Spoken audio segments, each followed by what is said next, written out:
Breaking news. Fresh fighting in South Sudan.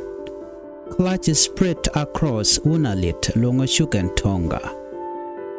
2nd September 2025, South Sudan has witnessed renewed fighting this week as government troops and opposition forces clash in several regions, leaving soldiers dead and communities gripped by fear.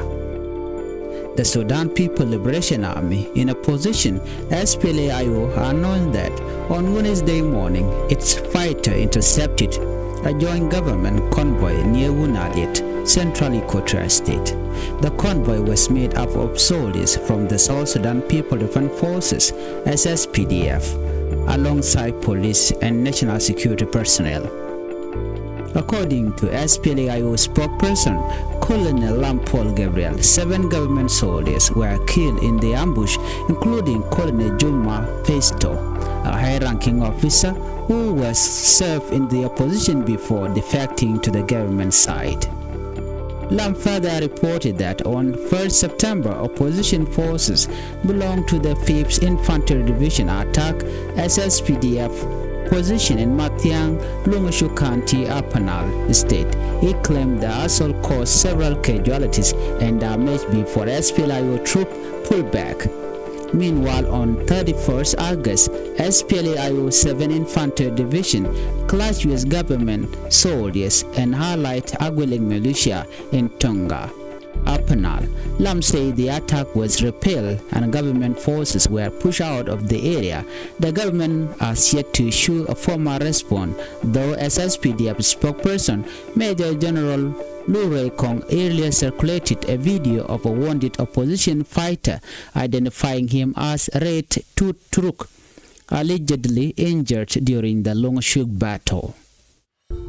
Local sources say civilians in the affected region are once again fleeing into the bush or crossing a river in search of safety as sporadic gunfire continues.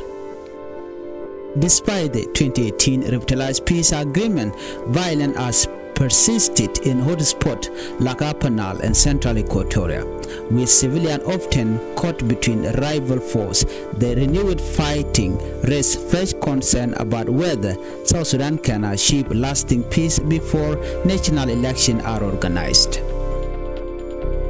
Away from the front line, the government has confirmed that Vice President Lagu will head South Sudan delegation to the 80th United Nations General Assembly in New York later this month. The high-level debate is scheduled for 23rd to 29 September, while the General Assembly formally opened on 9 September. Lagu will join the government through the South Sudan Opposition Alliance under the 2018 peace deal will represent the country on the world stage.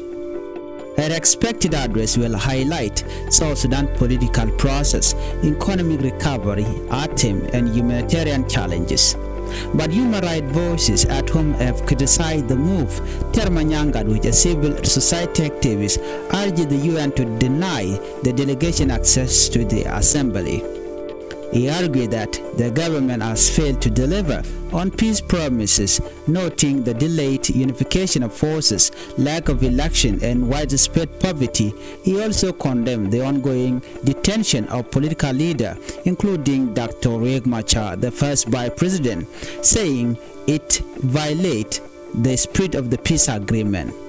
Ordinary South Sudanese are suffering. Many are displaced, starving, and living without basic service, while leaders travel abroad in the name of diplomacy, Manyang say. With world leaders gathering in New York to discuss peace and development, South Sudan appearing at the UNGA may project an image of unity abroad. But back home, people continue to endure war, anger, and uncertainty. For more updates, do not forget to subscribe to the channel. Thank you. Bye-bye.